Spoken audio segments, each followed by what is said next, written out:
Kindle ebook reader တွေမှာ sound ဖတ်ဖဲနဲ့ audio book တွေကိုအသုံးပြုပြီးတော့မှသူကအတန်ထွက်ပြီးတော့ဖတ်ပြနေတဲ့အကြောင်းအရာလေးကိုမျှဝေသွားခြင်းပါတယ် Kindle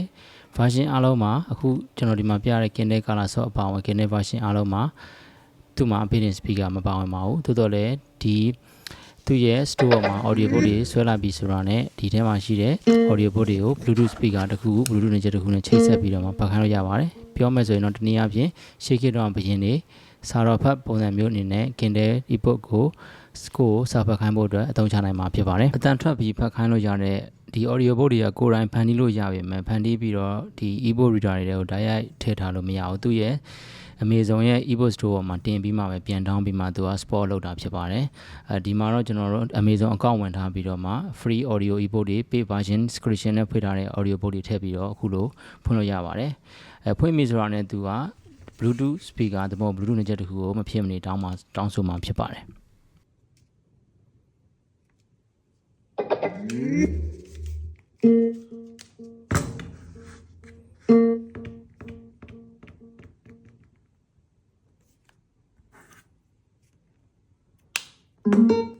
You'll like the story.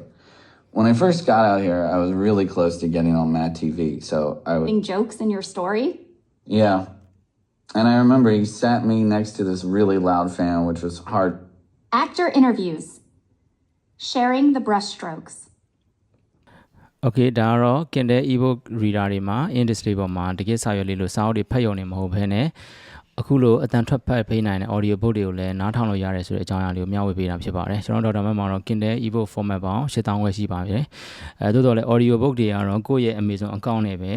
ဝင်ပြီးတော့ဆွဲမှာပဲရမှာဖြစ်ပါတယ်